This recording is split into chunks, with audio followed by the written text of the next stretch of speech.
Shalom saudara-saudaraku yang terkasih di dalam Tuhan Yesus Kristus. Selamat pagi.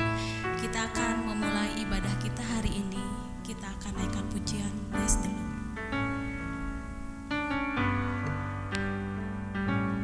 Bless the Lord, oh my soul, oh my soul, worship His holy name, sing like never before, oh my soul, I worship Your holy name. The sun comes up, It's a new day dawning. It's time to sing Your song again. Whatever may pass and whatever lies before me,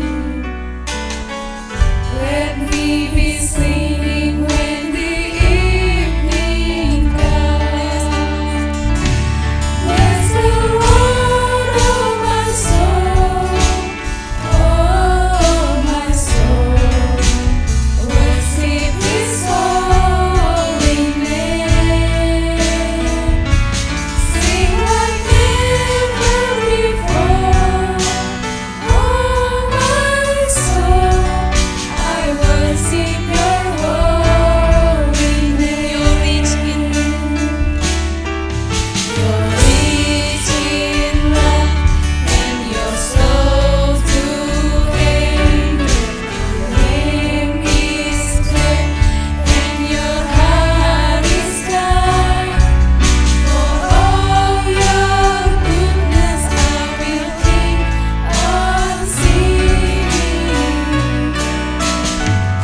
10,000 reasons for my heart to find. Bless the Lord, oh my soul, oh my soul, worship His holy name, sing like never before, oh my soul, I worship Your holy name. Bless the Lord, oh my soul, oh my soul, worship His holy name, sing like never before, oh my soul, I worship Your holy name. I worship Your holy name.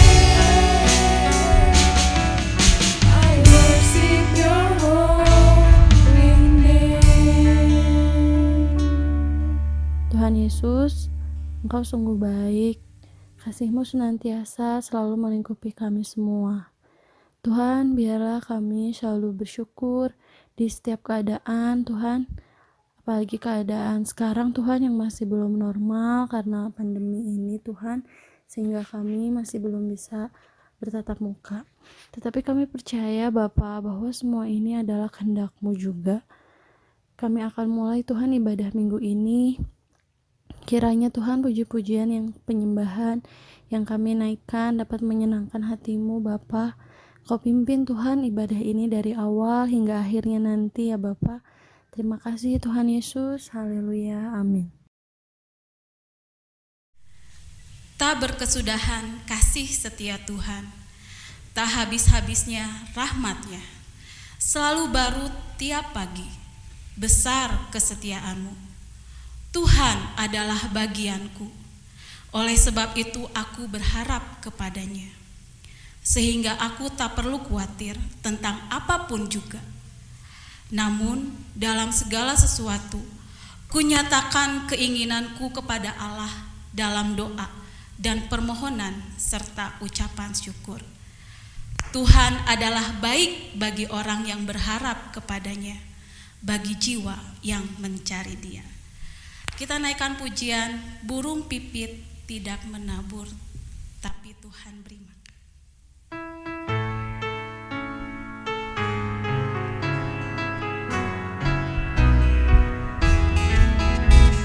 Burung pipit tidak menabur, tapi Tuhan beri makan.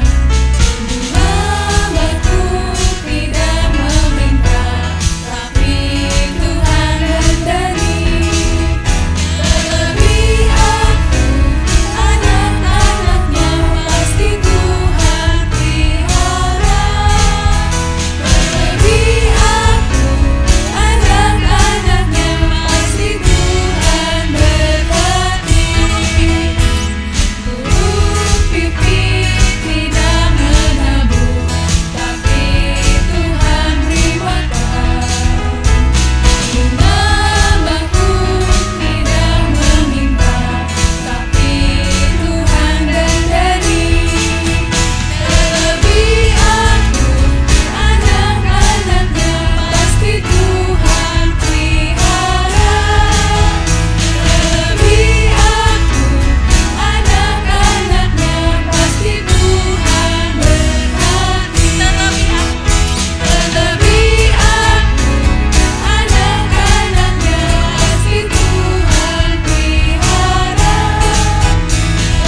begitu besar kasih Allah akan dunia ini, sehingga Ia telah mengaruniakan anaknya yang tunggal.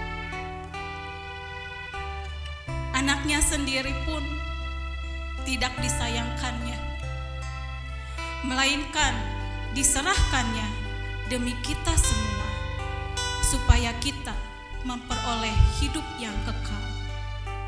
Oleh kasih karunia kita diselamatkan. Oh, alangkah dalamnya kekayaan, hikmat dan pengetahuan Allah. Sungguh tak terselidiki keputusan-keputusannya, dan sungguh tak terselami jalan-jalannya. Sungguh besar pengorbananmu bagiku, terlalu dalam untuk dimengerti. Sungguh besar, sungguh indah yang Kau pikirkan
Tuhan, terima kasih untuk berkat-Mu Tuhan yang Kau curahkan kepada kami Tuhan pada hari ini, sehingga kami boleh kembali mengikuti ibadah kami Tuhan.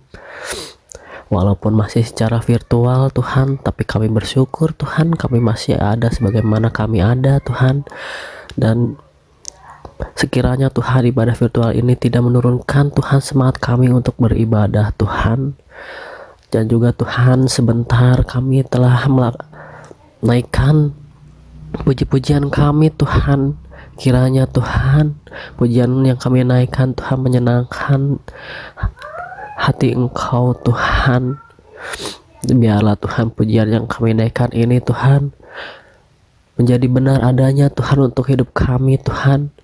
Menjadi kami Tuhan, menjadi orang-orang yang tidak perlu khawatir Tuhan akan hari depan. Menjadi seperti burung pipit Tuhan, yang kami tahu Tuhan Kau pasti menjagai kami Tuhan. Dan kami juga tidak perlu khawatir Tuhan, karena kami tahu Tuhan hari depan atau rancangan-rancangan yang Kau berikan kepada kami adalah rancangan damai sejahtera Tuhan, bukan rancangan kecelakaan. Karena kami tahu Tuhan, hari depan pasti penuh harapan untuk kami semua Tuhan. Terima kasih Tuhan, sebentar kami masuk ke dalam pemberitaan firman-Mu Tuhan. Kiranya Tuhan, firman-Mu ini menjadi pedoman buat kami Tuhan, menjadi kekuatan dalam hidup kami Tuhan sehari-hari. Terima kasih Tuhan, kami siap mendengarkan firman-Mu dalam nama Tuhan Yesus Kristus.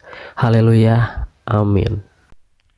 Shalom, selamat pagi Bapak Ibu Saudara sekalian. Selamat kita sama-sama beribadah online pada pagi hari ini.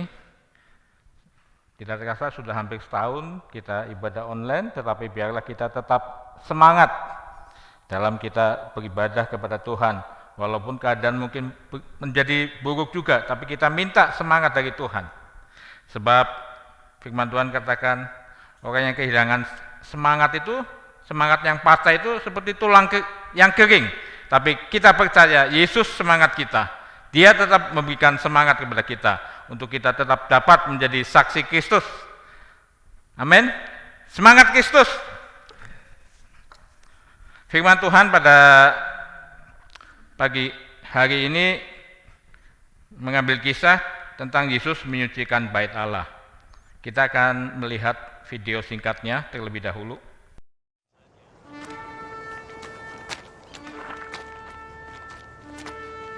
Saat itu hari raya Paskah Yahudi sudah dekat, maka Yesus pergi ke Yerusalem.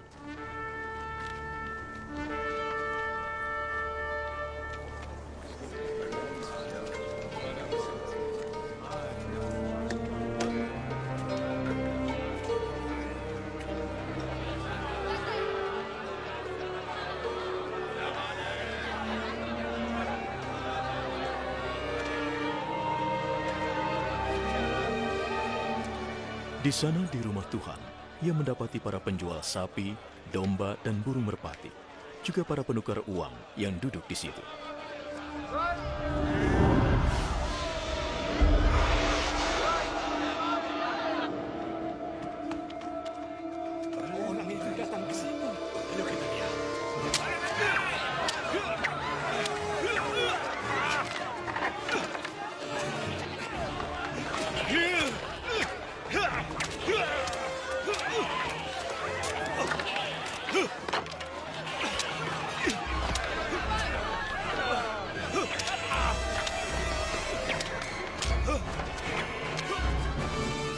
Maka ia membuat cambuk dari tali dan mengusir semua binatang itu keluar dari rumah Tuhan, baik domba maupun sapi.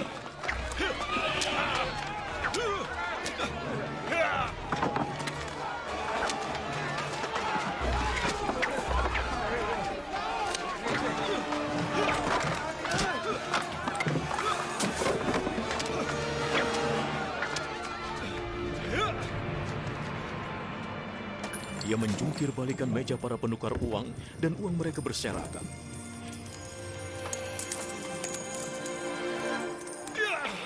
Lalu dia memerintahkan para penjual merpati, angkat semuanya dari sini.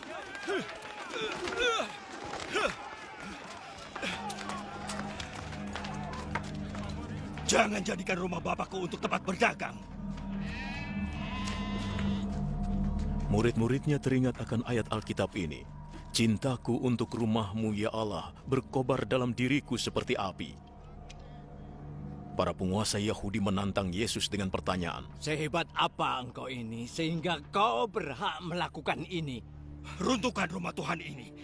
Dalam 3 hari aku akan membangunnya kembali. Kau akan membangunnya kembali dalam 3 hari? Dibutuhkan 46 tahun untuk membangun rumah Tuhan ini. Tetapi rumah Tuhan yang dimaksud Yesus adalah tubuhnya sendiri.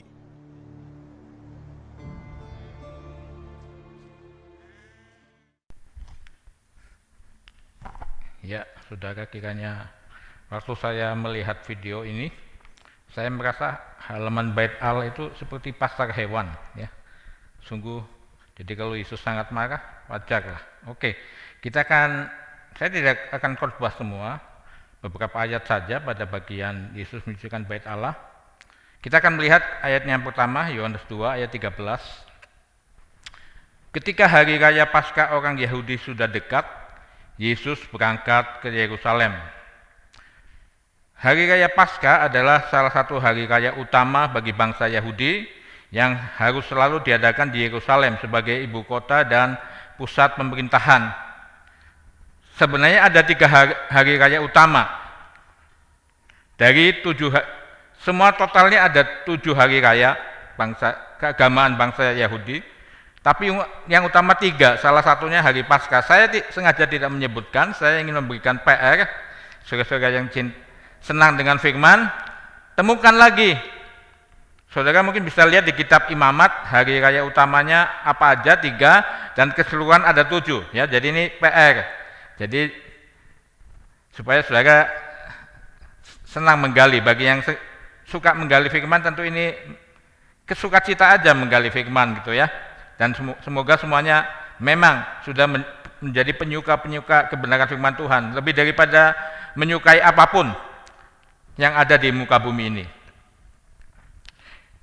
Yohanes 2 ayat 14, dalam bait suci didapatinya pedagang-pedagang lembu, kambing domba, dan merpati, dan penukar-penukar uang duduk di situ.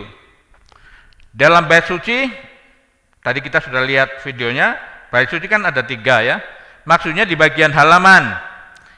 Kisah ini juga dicatat di ketiga kitab Injil lainnya. Injil Matius dan Markus menyebutnya di halaman. Bait suci terdiri dari 3 bagian, yaitu ruang mahsuci, ruang suci, dan halaman.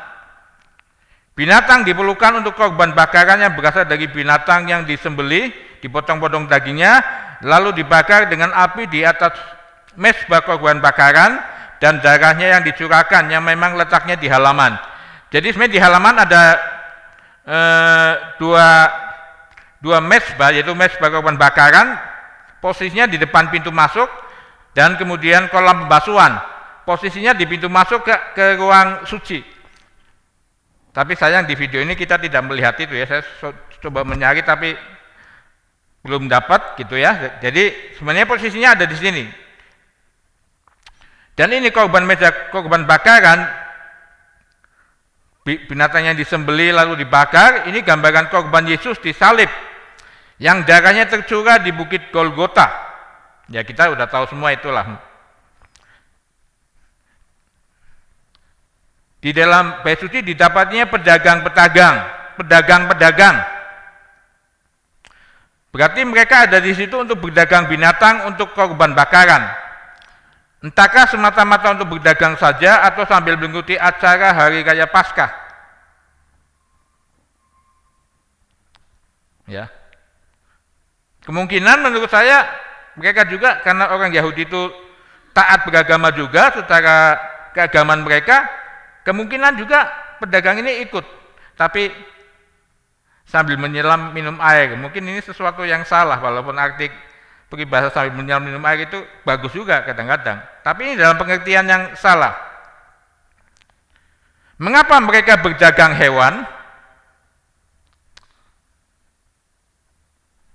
Karena salah satu korban persembahan kepada Allah adalah korban bakaran. Dan ada 3 jenis binatang di sini, lembu, kambing domba, dan merpati. Mengapa ada 3 jenis binatang? Mengapa tidak 1 jenis saja? Atau malah lebih dari 3 jenis? Segala sesuatu yang dicatat di dalam firman Tuhan itu pasti ada maksud dan tujuannya, bukan kata-kata kosong yang tidak berarti. Demikian juga ketiga jenis binatang ini. Karena, ini penjelasannya, karena ketiga jenis binatang itu mewakili 3 strata kekayaan. Orang yang kaya harus mempersembahkan korban bakarnya dengan lembu. Kan lembu yang paling mahal ya, kalau sekarang mungkin sampai belasan puluhan juta. Gak bisa orang yang kaya itu mau burung yang paling murah gitu kan. Yang menengah mungkin ya setengah kaya gitu barangkali, itu mempersembahkannya kambing domba, tidak boleh dia juga burung. Yang miskin burung, biasanya burung yang kecil. Nah di sini merpati yang diambil adalah anak merpati. Jadi sebenarnya saudara, peraturan-peraturan dalam perjanjian lama yang mengatur kehidupan manusia secara lahiriah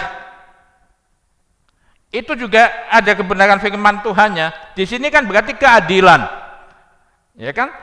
Yang lembu kaya cocok lah gitu kan? Yang menengah kambing domba, yang miskin burung yang kecil. Jadi ini cocok, ini keadilan Tuhan juga.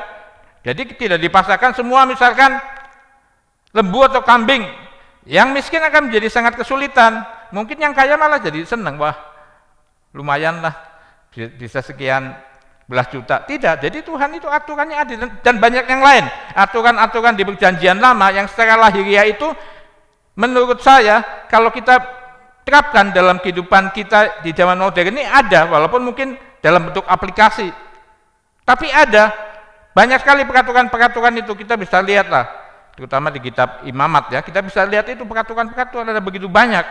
Hukum Taurat itu kan ada 613 banyaknya yang detail, 10 yang utama.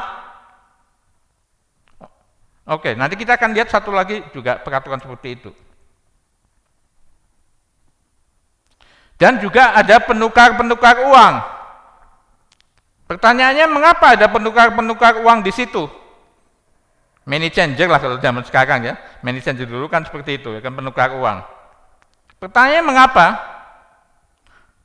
Ini jawabannya, karena yang menghadiri hari raya itu bukan hanya orang-orang Yahudi yang tinggal di dalam negeri saja, tapi orang Yahudi yang sudah jadi diaspora, yaitu yang tinggal di berbagai negeri lain, dan mereka tentu membawa mata uang asing di negara di mana mereka tinggal, karena di sana kan nggak ada uang apa dinar gitu kan, uang mata uang Yahudi. Mereka perlu mata uang yang berlaku di Israel untuk membeli binatang, untuk korban bakaran dan keperluan lainnya selama mereka ada di negerinya sendiri. Jadi sudah lihat tadi pasar seperti pasar hewan yang begitu ramai, padahal di halaman Bait Allah. Di situ ada 2 mezbah penyembahan kepada Allah. Ini hari raya keagamaan. Jadi memang pusat perayaannya tentu saja di Bait Allah. Berdagang tidak salah. Yang salah di sini memilih lokasinya di halaman Bait Allah. Ini kemungkinan ada persekongkolan, konspirasi ya, persekongkolan mencari untung yang lebih besar dengan cara yang tidak benar. Karena banyak pedagang hewan lainnya dan penukar uang berbisnis di luar kompleks Bait Allah. Ini yang benar, banyak di luar kompleks Bait Allah. Yang Yesus usir hanya pedagang yang berjualan di halaman Bait Allah. Bayangkan saudara-saudara, saya ketika mempersiapkan video ini, aduh Tuhan, ini kayak pasar hewan, padahal Bait Allah. Yohanes 2 ayat 15, ia membuat cambuk dari tali, lalu mengusir mereka semua dari bait suci dengan semua kambing domba dan lembu mereka.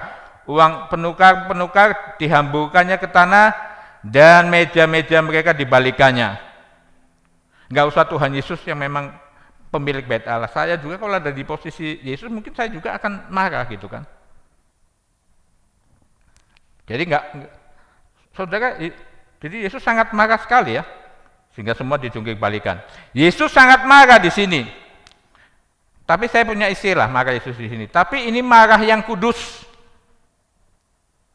Marah yang berdosa adalah marah emosi. Nah, kalau kita mau jujur, kadang-kadang kita suka marah emosi, itu marah yang berdosa. Ini marah yang kudus karena kita tidak tahu berapa lama halaman bait suci ini jadi pasar hewan. Seperti pasar hewan internasional malah.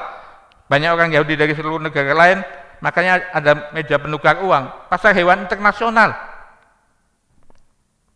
Jadi wajar Yesus sangat marah. Ini marah yang kudus, marah yang tidak ingin Bait Allah itu tempat untuk bangsa Israel, bangsa Yahudi, umat pilihan Allah, menyembah Tuhan, dikotori dengan hal seperti itu.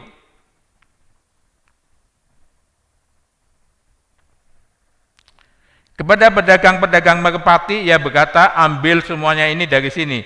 Jangan kamu membuat rumah Bapakku menjadi tempat perjualan. Dia berkata kepada pedagang merpati, ya merpati kita tahulah itu sebenarnya lambang Roh Kudus bagi kita. Nah, jangan sampai juga kita yang sudah diberi Roh Allah, bahkan untuk percaya saja kita akan pekerjaan Roh Allah. Mengapa orang di luar nggak bisa percaya Yesus, bahkan menghujat dan sebagainya? Karena nggak ada Roh Allah, belum ada Roh Allah. Itulah yang harus kita doakan. Tanpa Roh Allah tidak mungkin seseorang bisa datang kepada Tuhan Yesus sebagai Tuhan dan Juru Selamat penebus dosa. 1 Korintus 12 ayat 3 katakan, tidak seorang pun yang bisa berkata Yesus itu Tuhan selain oleh Roh Kudus. Jadi awalnya pekerjaan Roh Kudus yang harus semakin bertambah-tambah. Lalu ini ayat 16 dalam Matius 21 ayat 12 dan 13, kisah yang sama. Lalu Yesus masuk ke bait Allah dan mengusir semua orang yang berjual beli di halaman bait Allah. Ia membalikan meja-meja penukar uang dan bangku-bangku pedagang merpati dan berkata kepada mereka, ada tertulis, rumahku akan disebut rumah doa, tetapi kamu menjadikannya sarang penyamun. Ayat yang lain berkata, rumahku akan menjadi rumah doa segala bangsa. Jadi sangat miris sekali tindakan orang-orang Yahudi yang berjualan di sini. Ada konspirasi, tadi saya katakan, memang ada konspirasi. Karena kan kalau dagang di halaman bait Allah kan dekat sama meja korban bakaran, cepat, lokasinya strategis, dan banyak orang berebut juga yang dagang di luar komplek bait Allah ini. Kan itu tempat VIP lah, mungkin begitulah dari sudut pandang orang dagang karena dekat. Dan ada konspirasi antara pengurus-pengurus penguasa bait Allah dengan pedagang-pedagang ini, sehingga harganya menjadi sangat tinggi. Tapi orang akan membeli itu, kan itu dianggap, wah ini di halaman bait Allah, barangkali itu pemikiran orang, mungkin barangkali binatangnya lebih kudus kali dari yang di luar ya, kita nggak tahu itu. Jadi ini kejahatan cinta uang, sampai bait Allah itu dijadikan sumber pemasukan juga bagi mereka. Terjadi konspirasi, persekongkolan antara yang berwenang di bait Allah dengan pedagang-pedagang yang cari untung tidak dengan sewajarnya, cari untung yang tidak halal lah, seperti itu. Markus 11 ayat 16, sesudah Yesus mengusir itu, katakan demikian, dan ia tidak memperbolehkan orang membawa barang-barang melintasi halaman bait Allah. Yesus melarang jual beli yang terjadi di halaman bait Allah. Gereja sebagai organisasi keagamaan, sebagai rumah Tuhan, harus benar dan bersih dalam mengelola keuangan. Apalagi kita semua yang ada di dalamnya adalah bait Allah yang sesungguhnya. Bait Allah yang sesungguhnya kan bukan gedung gereja, itu hanya tempat kita berkumpul bersama-sama gitu kan. Tapi yang penting kan kita ini bagaimana? Maka kita akan melidiki, apakah tanpa sadar atau mungkin ada yang sadar bahwa bait Allah ini kita kotori dengan cinta akan uang, mengejar keuntungan yang tidak sewajarnya. Cari untung boleh sewajarnya, itu kan cara salah satu orang bekerja untuk mendapatkan makanan.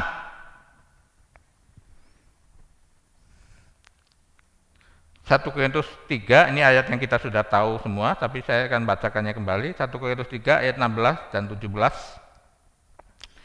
Tidak tahukah kamu bahwa kamu adalah bait Allah dan bahwa Roh Allah diam di dalam kamu? Mempertanyakan, tidak tahukah kamu kepada bangsa pilihan Allah? Saya pikir juga tahu, tapi kan tidak tahukah kamu? Ini pertanyaan yang harusnya menusuk hati kita. Kalau kita mau cinta kebenaran firman Tuhan, tidak tahukah kamu bahwa kamu adalah bait Allah dan bahwa Roh Allah diam di dalam kamu? Jika ada orang yang membinasakan bait Allah, maka Allah akan membinasakan dia, sebab bait Allah adalah kudus dan bait Allah itu ialah kamu. Cinta karena uang kan dosa. Upah dosa adalah maut. Jadi ini yang harus kita sadari.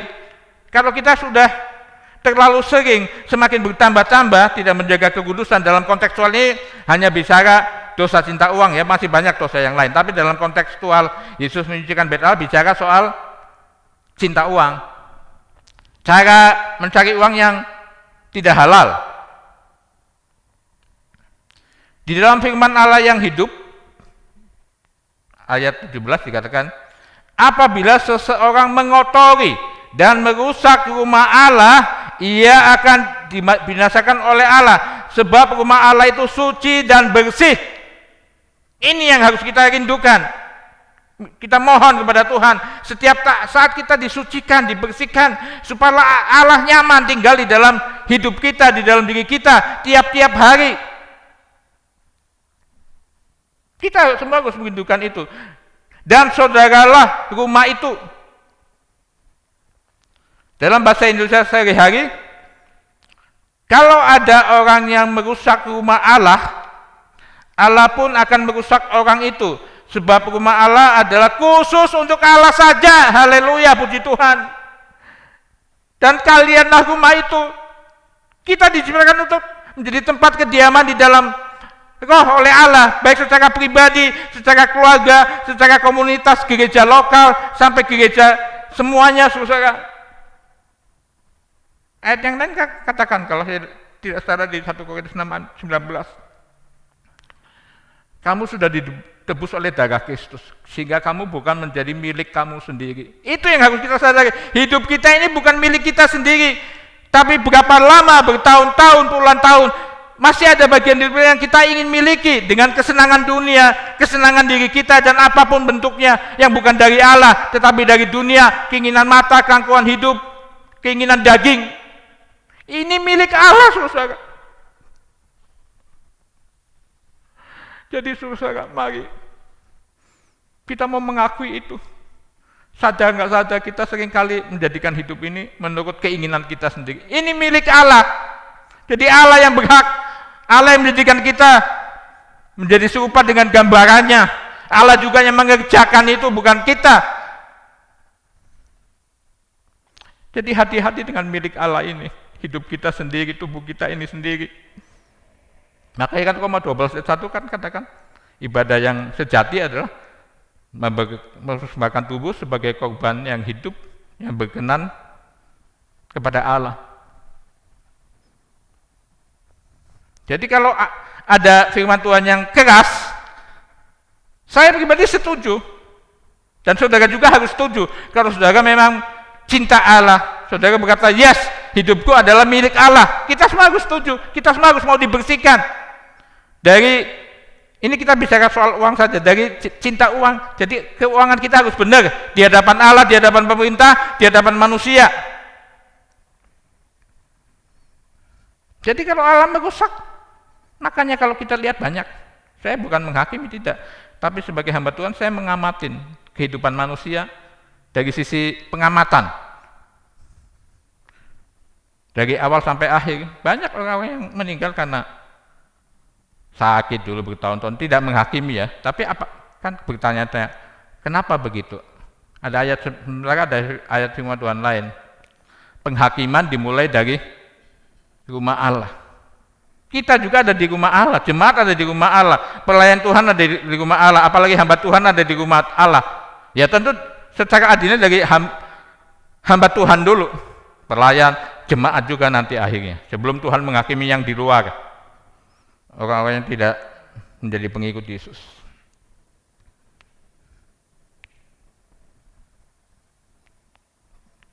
Sekarang kita masuk kepada apa yang ingin saya sampaikan, yaitu pengelolaan uang yang benar menurut firman.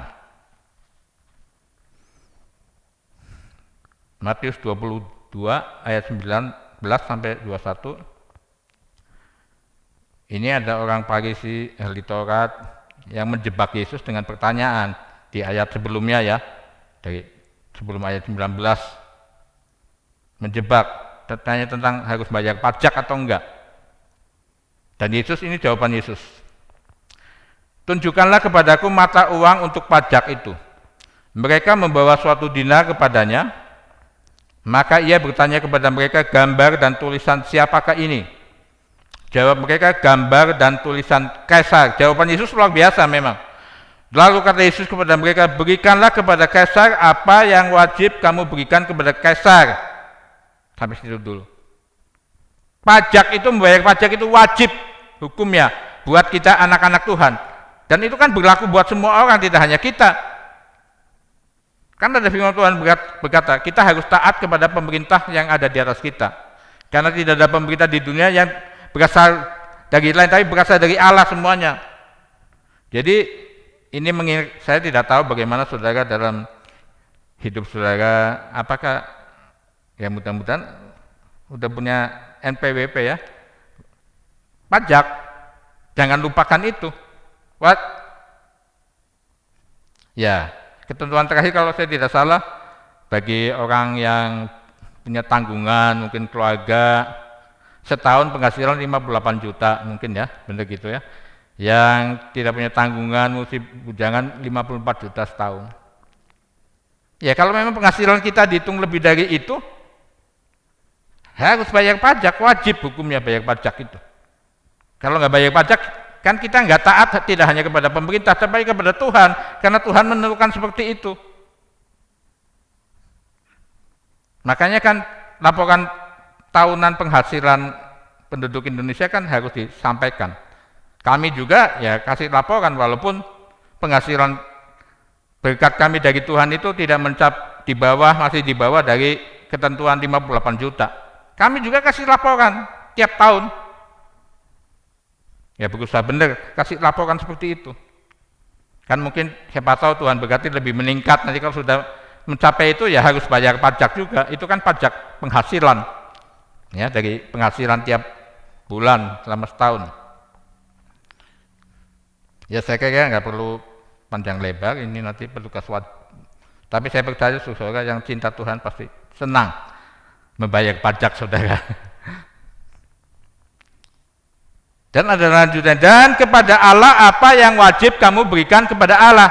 Wajib pajak ada wajib yang kita juga harus berikan kepada Allah. Apa itu? Saudara semua sudah tahu dan mungkin saudara semua sudah melakukannya. Yang wajib kepada Allah, persembahan, persepuluhan dan persembahan khusus atau tatangan. Ya kan ada banyak persembahan khusus ya. Untuk diakonia mungkin. Dan ini sebenarnya tidak hanya di lingkungan gereja. Janda yatim piatu juga yang di luar sana membutuhkan donatur-donatur.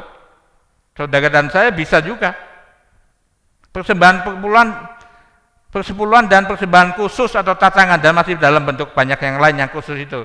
Ya sesuai dengan lokasi kita hidup. Saya nggak akan bacakan ayat ini karena kita semua sudah hafal, sangat hafal, bahkan mungkin semua sudah melakukannya, mudah-mudahan. Tapi saya ingin saudara membaca kembali satu perikop, jangan cuma ayat 10-nya saja, supaya pemahaman kita tentang persepuluhan ini menjadi sempurna lah.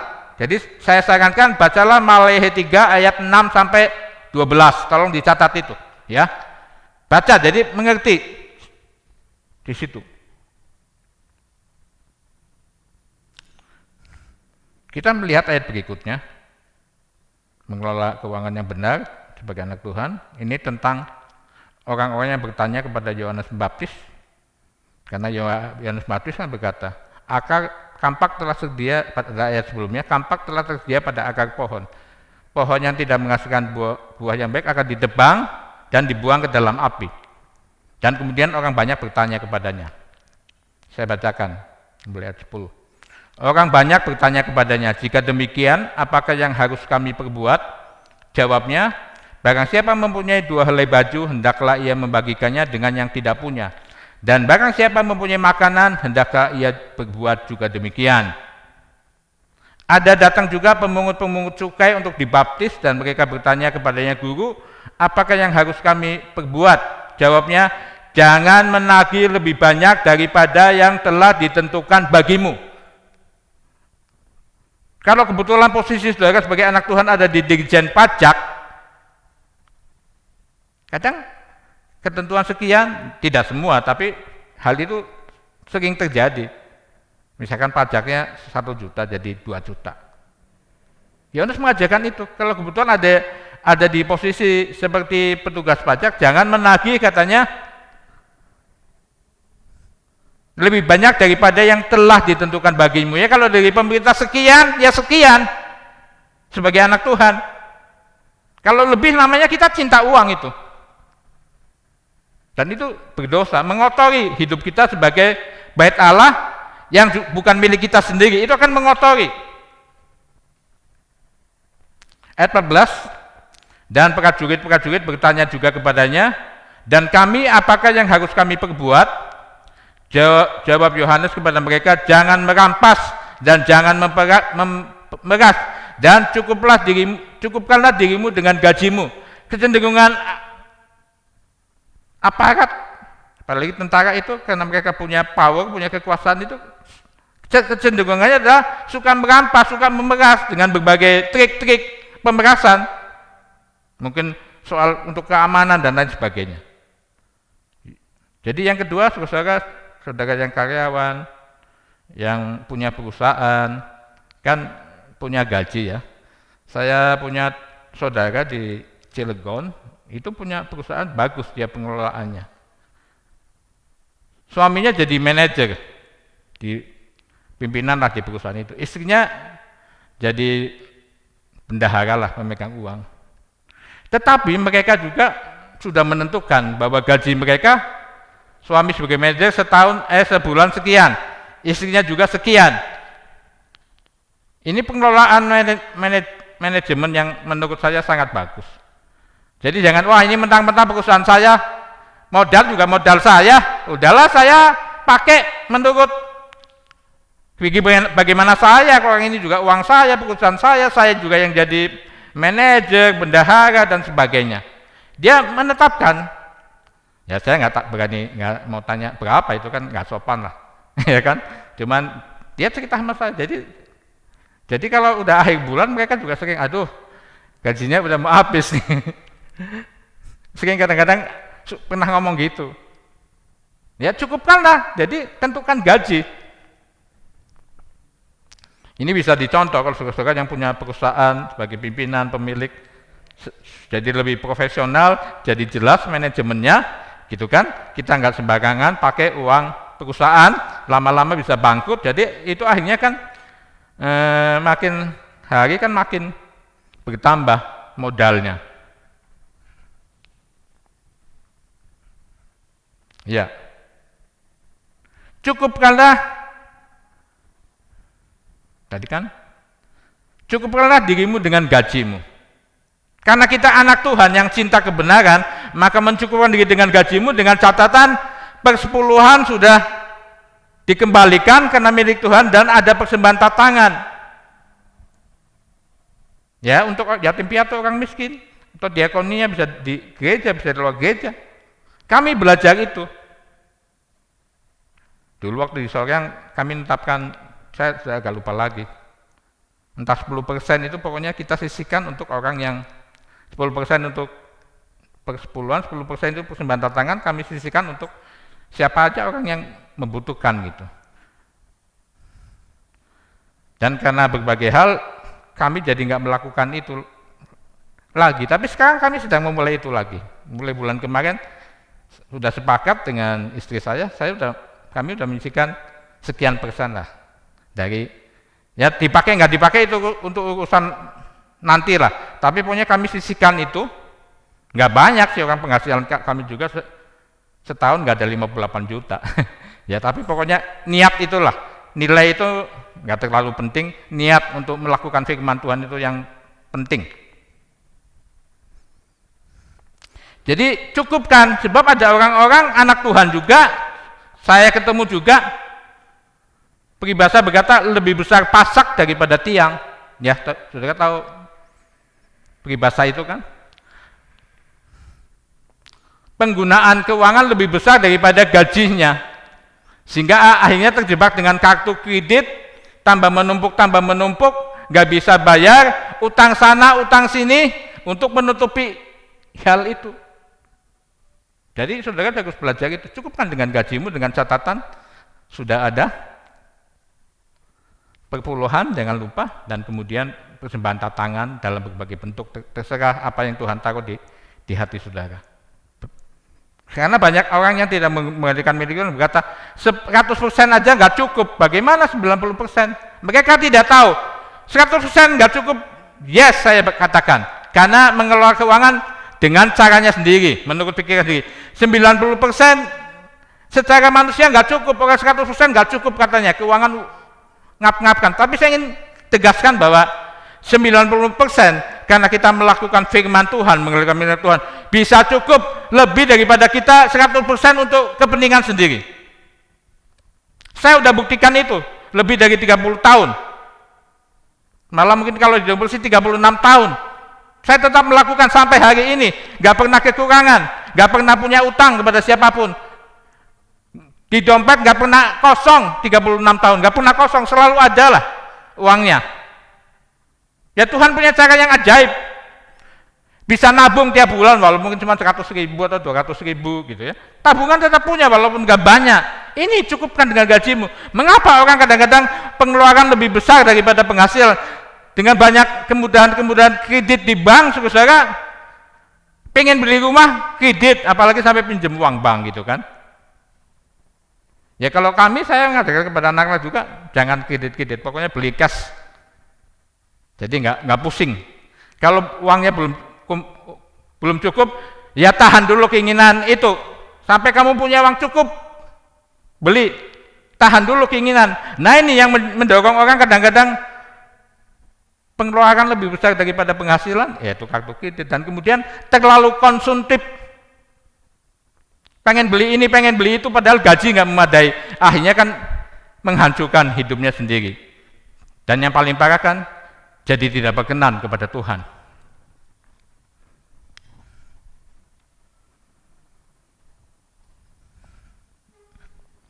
Sekarang Lukas 16 ayat 10 sampai 14. Ini cara juga supaya kita benar-benar mengelola keuangan juga cukup dengan gaji kita yang Tuhan berikan dalam pekerjaan kita. Barang siapa setia dalam perkara-perkara kecil, ia setia juga dalam perkara-perkara besar. Dan barang siapa tidak benar dalam perkara-perkara kecil, ia tidak benar juga dalam perkara-perkara besar. Jadi jikalau kamu tidak setia dalam hal mamon yang tidak jujur, siapakah yang akan mempercayakan kepadamu harta yang sesungguhnya? Dan jikalau kamu tidak setia dalam harta orang lain, siapakah yang akan menyerahkan hartamu sendiri kepadamu? Seorang hamba tidak dapat mengabdi kepada dua tuan, karena jika demikian ia akan membenci yang seorang dan mengasihi yang lain, atau ia akan setia kepada yang seorang dan tidak mengindahkan yang lain. Kamu tidak dapat mengabdi kepada Allah dan kepada Mammon. Semuanya itu didengar oleh orang-orang Farisi, hamba-hamba uang itu, dan mereka mencemoohkan dia. Saya ingin bahwa hidup di dunia memang tanpa uang kita tidak bisa membeli sesuatu. Uang itu bagi di dunia secara umum segala-galanya. Nggak ada uang nggak bisa beli, benar. Tapi di dalam Tuhan tidak seperti itu. Orang bisa berkati kita dalam pekerjaan, ada juga orang yang kasih barang. Kami mengalami itu sudah 20 tahun, sekitar 20 tahun lah sejak di Soreang. Ada orang yang selalu nggak pernah sampai hari ini, saudara nggak pernah kasih amplop berisi uang, nggak pernah. Tapi dia sudah 20 tahun secara konsisten mendukung kami karena kami tahu kami hamba Tuhan pelayanan full time, tidak punya sumber penghasilan, punya pekerjaan atau punya usaha. Secara konsisten sampai hari ini 20 tahun, segala macam barang lah. Barang pertama bangku gereja yang sekarang tersimpan di atas ya, 20 bangku gereja yang bagus itu barang pertama. Dari sejak itu sampai hari ini. Jadi Tuhan punya banyak cara lah. Dengan uang, dengan juga barang-barang yang dibutuhkan dan lain sebagainya. 80% paling enggak pakaian saya itu pemberian anak Tuhan ini. Saya sudah belasan tahun enggak pernah beli pakaian lah. Jarang lah pokoknya. Karena dia juga dagang pakaian, jadi kalau cuci gudang, pakaian dikirim. Ya kami bagi-bagi juga kepada orang lain juga sesuai ukuran. Kami ambil yang sesuai ukuran kami, yang lainnya kami bagikan. Karena juga karena begitu banyak, ada satu anak Tuhan dari gereja lain, susah cari duit nggak bisa, jadi istri saya katakan, udah nih ada modal, silakan jual lah. Istri saya kasih harga yang sangat murah lah, itu bisa dijual mungkin belasan puluhan ribu, 5.000 atau berapa. Itu maksudnya juga supaya orang itu jadi nggak sepele gitu kan. Dengan maksud bukan kami cari untung di situ, nanti uang itu bisa dikelola lagi untuk membantu yang lain. Itu yang Tuhan taruh di hati kami. Jadi saya ingin tekankan bahwa hal mamon itu menurut dunia besar, tapi di dalam kerajaan surga tidak terlalu penting. Hal yang kecil, kan tadi katakan, barang siapa setia dalam perkara-perkara kecil, ia setia juga dalam perkara-perkara besar. Dan barang siapa tidak benar dalam perkara-perkara kecil, ia tidak benar juga dalam perkara besar. Uang, walaupun kebutuhan hidup kita di dunia tanpa uang susah, tapi di kerajaan surga hal yang kecil. Tuhan bisa memelihara kita dengan cara yang luar biasa. Nabi Elia juga kan ketika 3 tahun 6 bulan kering nggak ada air, Tuhan pelihara dengan burung gagak pagi dan petang. Ini kan kejadian luar biasa. Banyak burung gagak di luar yang Tuhan pakai. Kalau kita memang mencukupkan penghasilan kita, nggak melebihin, dengan catatan tadi sudah katakan, selalu mengembalikan milik Tuhan dan ada persembahan tatangan, Tuhan akan pelihara dengan cara-cara yang luar biasa lah. Ini hal yang kecil. Kalau kita menganggap uang, anak Tuhan, apalagi hamba Tuhan, kita menganggap uang yang paling penting, saudara. Uang bukan hal yang kecil. Nanti kita jadi terjebak di dalam uang itu. Uang juga kan punya kuasa menjebak orang seperti itu kan. Nanti terjebak di situ. Jadi kita harus sepakat dengan firman Tuhan. Mamon itu hal yang kecil. Amin. Mari saya ingin ajak kita katakan bersama-sama, baik saudara yang di rumah, di gereja. Mamon adalah hal yang kecil. 1, 2, 3. Mamon adalah hal yang kecil. Haleluya. Hal yang besar adalah Tuhan. Ya, dengan segala kekayaan surgawi yang tidak bisa dinilai, yang akan dilimpahkan kepada kita. Kan di sini disebutkan juga. Ayat 11. Jadi jikalau kamu tidak setia dalam hal mamon yang tidak jujur, nah uang ini enggak jujur, punya jebakan di situ lah. Siapakah yang akan mempercayakan kepadamu harta yang sesungguhnya? Ada kaitannya. Makanya uang itu akan segala kejahatan, kata surat Timotius. Ada kaitannya dengan harta yang sesungguhnya. Harta yang sesungguhnya apa? Ya kerajaan surga, damai sejahtera, sukacita, kebenaran, rahasia kebenaran firman Tuhan yang melimpah, itu akan dipercayakan kepada kita. Makanya yang kecil ini harus benar. Bagaimana mungkin yang kecil gak benar menerima harta sesungguhnya, harta surgawi yang kekal. Jadi hari ini kita harus sepakat saling mendoakan juga. Mamon adalah hal yang kecil. Itu harus kita sepakat dengan firman Tuhan. Kalau hati kita sepakat, kita akan melihat hartanya sesungguhnya juga, kekayaan surgawi, kekayaan rahasia firman Tuhan, Tuhan akan limpahkan di dalam kehidupan kita. Ayat 12. Dan jikalau kamu tidak setia dalam harta orang lain, siapakah yang akan menyerahkan hartamu sendiri kepadamu? Ada kemungkinan juga anak Tuhan, tidak semua ya, itu tergantung Tuhan, diberi kepercayaan kekayaan juga kan berasal dari Tuhan. Dan kalau diberi tentu maksud Tuhan apa? Ya kita harus menyalurkan juga bagi pekerjaan Tuhan lokal di mana kita jadi jemaat, mungkin pekerjaan Tuhan lain dan sebagainya. Ada juga yang cukup-cukupkan. Kami tidak diberi, sampai hari ini belum ya, tapi kami bersuka cita karena itu. Belum punya rumah, ya dulu punya rumah tapi ada kesalahan kan, karena dijual untuk beli rumah. Pelayanan di Soreang tahunya bukan seperti itu. Jadi sampai hari ini nggak jadi masalah. Ada anak Tuhan yang Tuhan pakai sejak kami menikah tahun 90, 31 yang sampai hari ini. Ya kita di sini bersyukur juga, sangat berterima kasih juga pada keluarga Pajo ya. Menyediakan rumahnya gratis untuk kami berterima kasih, Tuhan yang akan membalas. Pajo keluarga melakukan firman Tuhan, memberi tumpangan kepada yang nggak punya rumah, dan kami juga jujur kalau kami sekarang ini harus kontrak rumah, mungkin nggak cukup, saudara. Ya, saya sudah kasih tahu penghasilan kami setahun berkat-berkat Tuhan tuh di bawah 58 juta. Berarti sebulan kan nggak ada 5 juta kalau dipukul kata ya. Ya mudah-mudahan ini Tuhan berkati jadi lebih lah supaya kami juga belajar bayar pajak kekayaan seperti itu kan, saudara. Tuhan punya cara lah. Jadi jangan pusing dengan yang ada di dunia. Kekurangan kita, hidup manusiawi kita di dunia itu Tuhan nanti yang akan cukupkan dengan caranya sendiri, dan cara Tuhan seringkali surprise luar biasa, bikin hati kita sangat tersentuh, bukan saja karena berkat pertolongan Tuhan secara jasmani, tapi kok Tuhan mau memperdulikan hal yang kecil itu dalam hidup kita. Jadi ada kemungkinan itu ya, itu urusan Tuhan lah. Pokoknya jangan ingin kaya. Orang yang ingin kaya akan jatuh ke dalam berbagai-bagai pencobaan, kata suratan 1 Timotius 6. Sudah lihat ayat 14, ya nggak dapat mengabdi, jelas ya. Kalau saudara mengabdi kepada uang berarti nggak akan bisa, walaupun dia hamba Tuhan. Kalau dia mengabdinya sama uang, dia tidak mengabdi sama Tuhan. Mau hamba Tuhan siapapun, yang puluhan tahun, yang terkenal apapun, tidak, nggak bisa. Cinta kita hanya satu, cinta kepada Tuhan. Uang hanyalah kebutuhan kita selama kita masih hidup di dunia. Uang tidak bisa memberi surga. Jadi ini hal yang kecil, haleluya. Sekarang yang berikutnya, jujur. Ya, jujur. Jujur berarti tidak ada kebohongan dalam bentuk apapun. Ya banyak ya, saya hanya cantumkan beberapa hal.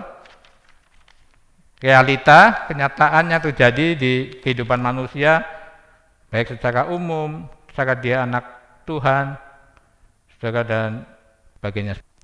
Ya, jujur berarti tidak ada kebohongan dalam bentuk apapun. Seperti misalnya ini yang banyak terjadi. Saya sering ketemu, saya sering melihat. Pertama adalah markup, penggelembungan harga. Itu banyak terjadi. Harganya sekian, kebetulan kalau dia bagian pembelian barang, harganya sekian, dinaikkan. Padahal beli barangnya harga sekian, dinaikkan. Dan kasus gini banyak terjadi, terutama di pemerintahan ya. Ini banyak terjadi, markup, penggelembungan harga. Kwitansi kosong. Ada juga, ini berapa kali saya ketemuin waktu masih punya mobil ngisi bensin di pom bensin. Lihat kebetulan orang-orang yang di depan saya yang udah isi bensin minta kwitansi, tapi itunya resinya kosong. Nanti dia isi sendiri. Mungkin dia beli 30 liter, dia isi 40 liter. Mungkin beli 5 liter, dia isi sekian lah. Ini realita, kenyataan yang terjadi ya. Berikutnya yang tidak jujur, pembukuan ganda. Ini banyak terjadi juga di perusahaan-perusahaan yang besar, punya pembukuan ganda. Ya saudara sudah tahu itu semua lah. Pembukuan yang pertama yang sesuai dengan untung rugi perusahaan itu jadi rahasia perusahaan. Pembukuan yang kedua demi untuk pajak. Jadi pembukuannya misalkan untungnya sebenarnya 10 miliar, udahlah direkayasa itu pembukuan jadi mungkin 5 miliar saja. Atau berapalah di bawah itu. Seperti itu. Dan ini banyak. Saya bersyukur juga saudara saya di Cilegon itu, dia pembukuan nggak ganda. Jadi dia walaupun dia berusaha melakukan kebenaran firman Tuhan. Dia berusaha melakukan. Jadi saya bersyukur juga, oh Tuhan puji Tuhan lah, pembukaannya benar gitu kan. Penyuapan, kasus ini juga terjadi di mana-mana ya, penyuapan, korupsi dan sebagainya.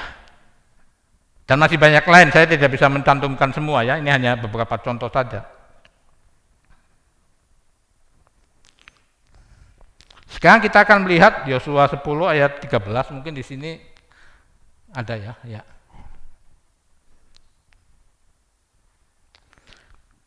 Maka berhentilah matahari dan bulan pun tidak bergerak sampai bangsa itu membalaskan dendamnya kepada musuhnya. Bukankah hal itu telah tertulis dalam kitab orang jujur? Matahari tidak bergerak di tengah langit dan lambat-lambat terbenam kira-kira sehari penuh.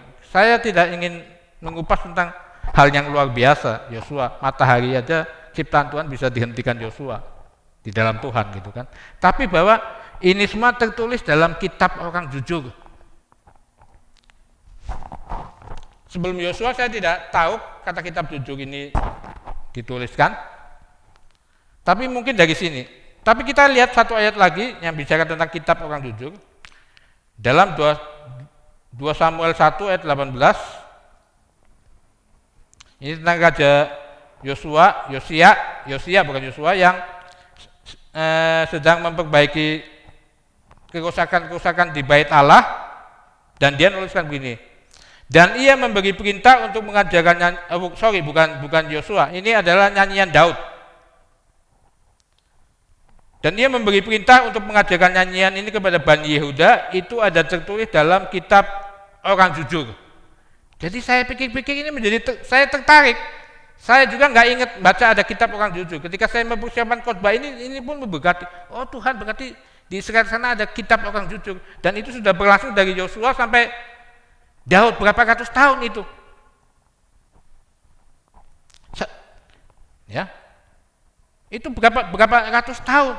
Jadi saya penasaran dengan kitab orang jujur ini. Tadi pagi atau tadi tengah malam saya coba lihat di internet karena saya pengen tahu kitab orang jujur ini ada nggak sampai hari ini. Ternyata ada kitab orang jujur sampai hari ini, itu dijual di Lazada harganya 150.000. Jadi saya pengen beli juga, ya mungkin dalam bahasa Inggris. Jadi saya pengen beli juga karena penasaran. Apa aja tuh yang dicatat di kitab orang jujur? Sampai ada kitabnya di Israel sana. Judulnya itu dalam bahasa Indonesia kitab orang jujur. Kalau di bahasa sononya Seper HaYashar. Ada nggak di situ ya? Nggak ada ya? Iya. Seper HaYashar, SEPHERHAIASHAR. Kitab. Jadi sampai hari ini masih ada ini. Luar biasa, udah ribuan tahun. Dari Yosua sampai sekarang. Yosua itu hidup kira-kira 1500 tahun sebelum Masehi. Berarti 3.500 tahun yang lalu. Jadi saya terkejut, makanya saya pengen beli itu. Saudara yang tertarik bisa beli juga itu. Saya nemukan di Lazada, nggak tahu di jual beli online lainnya ya.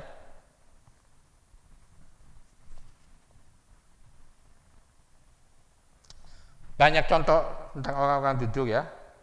Tapi ini beberapa saja, kita akan melihat contoh orang-orang jujur dalam 2 Raja-Raja 12 ayat 15. Katakan demikian. Mereka kemudian tidak mengadakan perhitungan dengan orang-orang yang diserai uang itu untuk memberikannya kepada tukang-tukang. Sebab mereka dengan jujur, ini maksudnya perbaikan rumah Tuhan dalam zaman Raja Yosia, dan imamnya, imam besarnya Yoyada. Sudah enggak lagi perhitungan karena tukang-tukangnya bekerja memperbaiki rumah Allah, bekerja dengan jujur, udah pasrahin aja seperti itu.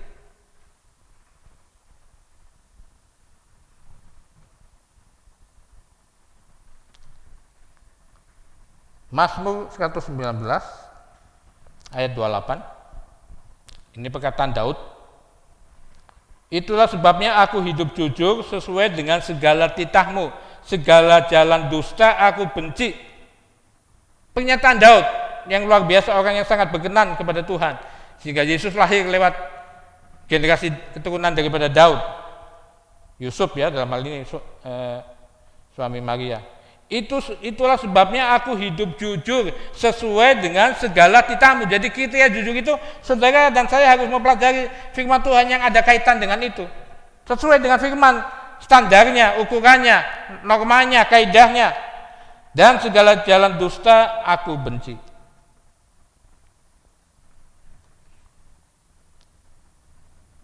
Di dunia saja kan orang jujur mah dipakai orang di mana-mana lah. Mungkin nggak terlalu pintar tapi jujur dalam soal keuangan dan dalam hal yang lain itu kepake. Kerja di mana-mana juga kepake. Kalau bosnya udah tahu, oh dia memang jujur, dipercaya, bahkan orang jujur itu pasti dipercaya. Mempunyai kedudukan yang penting, paling tidak ya jadi bendahara lah, pegang keuangan, direktur keuangan mungkin paling tidak seperti itu. Dunia saja percaya. Dunia mencari orang yang jujur. Salah satu syarat cari pegawai untuk posisi-posisi yang penting, di samping punya kemampuan sesuai dengan posisinya juga faktor ini, jujur. Ya kita udah tahu semua itu. Ada banyak sekali ayat-ayat dalam firman Tuhan mengenai berkat-berkat Allah bagi orang jujur. Saya hanya cantumkan beberapa saja. Dalam Mazmur 33 ayat 1. Bersorak-sorai hai orang-orang benar dalam Tuhan, sebab memuji-muji itu layak bagi orang-orang jujur. Layak kalau hidupnya jujur dalam soal keuangan, dalam soal yang lain, dalam rumah tangga, dalam pekerjaan, pokoknya jujur. Layak. Pujiannya diterima Tuhan. Ada orang pujian nyanyi Tuhan dengan mungkin bersemangat tapi nyantol di langit karena ketidakjujurannya. Ada langit yang jadi penghalang. Ini istilahnya begitu. Layak.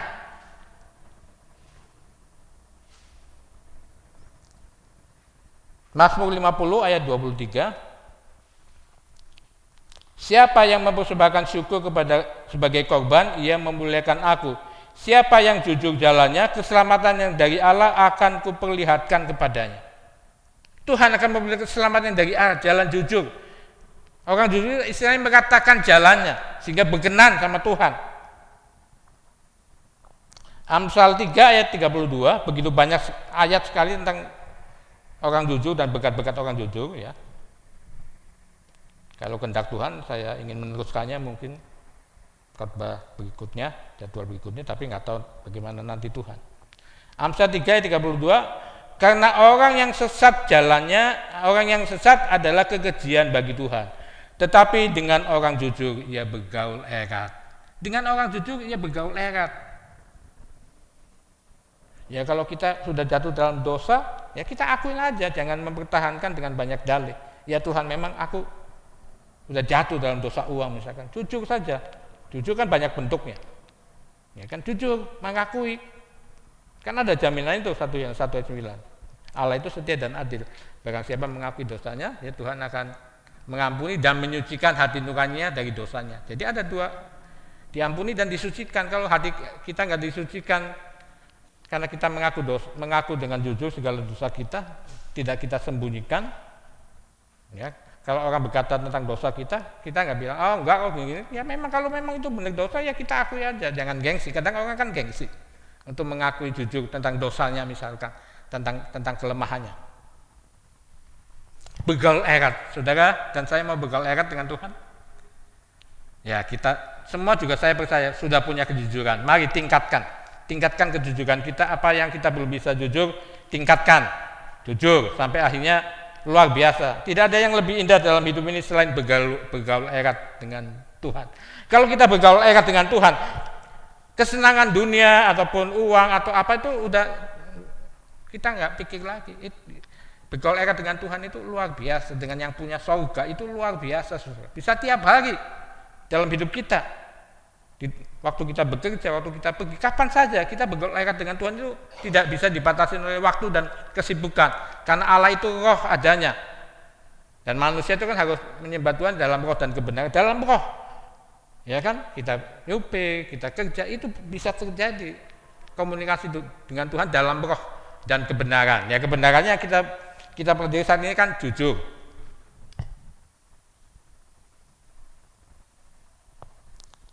Ayat terakhir Amsal 11 ayat 11.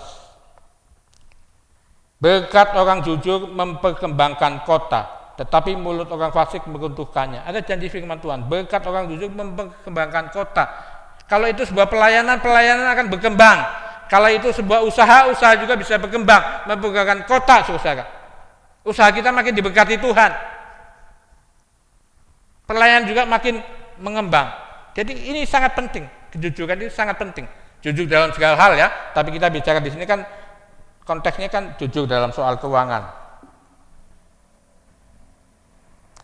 Hidup dengan jujur, cara kita membersihkan hidup kita dari dosa karena uang dan kebohongan-kebohongan lain, dan itu berkenan kepada Tuhan. Serta berkenan kepada Tuhan, ya. Ini hidup jujur. Jadi saudara, kiranya mari kita mau sepakat dengan firman Tuhan. Kita kadang-kadang nggak bisa jujur dengan kekuatan kita, tapi ada Roh Kudus yang menolong kita asal kita mau. Asal kita, yes Tuhan, aku sepakat dengan firman Tuhan pada siang hari ini. Aku mau jujur dalam soal keuangan, aku mau jujur dalam segala hal. Kita nggak bisa dengan kekuatan, tapi Roh Kudus punya banyak cara. Akhirnya kita bisa mencapai target yang memang target daripada firman. Makanya kan Matius 5:48 katakan, haruslah engkau sempurna, sama seperti Bapamu di surga sempurna. Sempurna itu kita bisa capai bersama Tuhan. Yang penting kita sepakat, hati kita sepakat dengan firman. Yes Tuhan, aku tahu aku nggak bisa sempurna, aku terlalu banyak kekurangan, tapi aku percaya Tuhan, di dalam kasih karunia-Mu lewat pekerjaan Roh Kudus, aku bisa mencapai itu. Tuhan kiranya memberkati kita semua pada siang hari ini. Mari kita mau datang kepada Tuhan dengan hati yang jujur. Apapun yang menjadi kesalahan kita, akui. Kalau kita masih cinta uang, akui saja.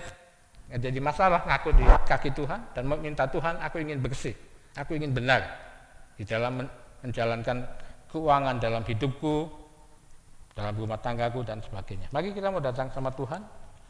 Kita nyanyi lagu yang sudah lama, yang biasa buat kita. Tahukah kau bahwa kau rumah Allah? Mari kita sama-sama bersimpuh, saudara yang di rumah, kita yang di gereja, kita mau menghadap Tuhan dalam hadirat-Nya.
Saya percaya saudara semua pasti sudah tahu bahwa kita ini rumah Allah yang kudus.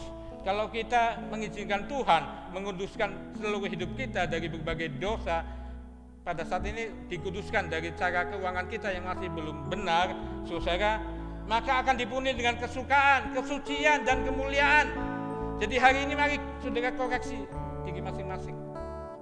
Masih adakah sukacita, semangat dalam mengiring Tuhan dalam situasi seperti ini? Masih adakah kesucian, masih adakah kemuliaan? Kalau ada, biarlah kita mohon semakin bertambah-tambah, supaya Tuhan makin membersihkan soal keuangan kita dan mungkin yang lainnya nanti. Kalau saudara merasa kok sudah nggak ada kesukaan, semangat yang patah, ini saatnya saudara menerima semangat yang cinta rumah Tuhan menghanguskan aku, membakar hatiku. Walaupun secara online juga, rumah kita di tempat ibadah, cinta rumah Tuhan menghanguskan aku. Jadi koreksilah, masih penuh nggak sukacita, masih suci nggak, masih kemuliaan nggak? Kalau kering, saudara, berarti something wrong, ada yang salah dalam hidup saudara. Jadi saudara, minta kekuatan Tuhan supaya hal ini. Aku tahu bahwa aku rumah Allah.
kenyataan. Memang kita tahu sudah banyak firman Tuhan, sekian lama kita iring Tuhan.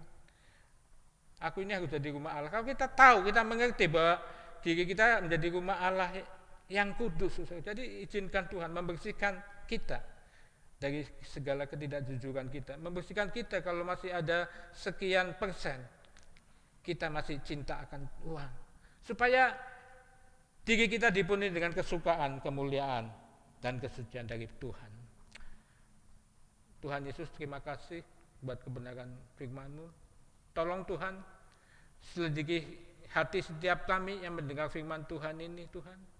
Selidiki Tuhan kalau masih ada kotor karena soal uang, Tuhan. Bersihkan Tuhan, proses kami lagi sehingga benar-benar Tuhan, hati kami tidak ingin uang menjadi yang utama. Itu keperluan kami, tapi firman Tuhan bilang kecil, Tuhan.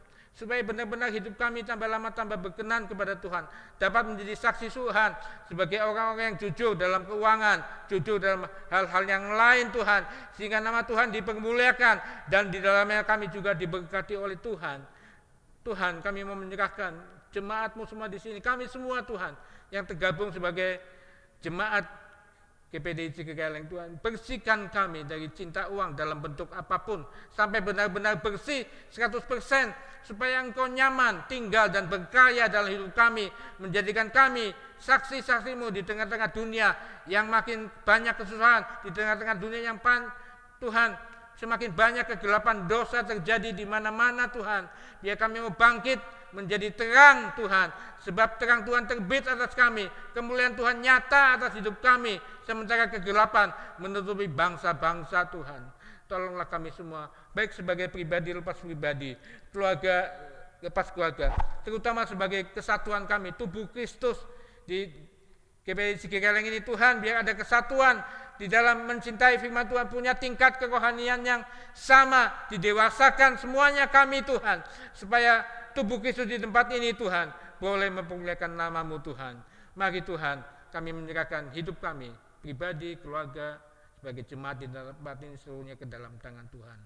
Terima kasih Tuhan buat kebenaran firman-Mu. Kami percaya, tanamkan itu dalam hati kami, dalam roh hati kami, sehingga firman itu terus menguasai diri kami, tubuh jiwa roh kami, perlu dikuasai oleh firman-Mu, perlu dikuasai oleh Roh Kudus, supaya hal-hal yang lain yang dari dunia, yang bukan dari Tuhan, tidak menguasai hidup kami, Bapa. Terima kasih Tuhan. Mari sama-sama kita bangkit berdiri.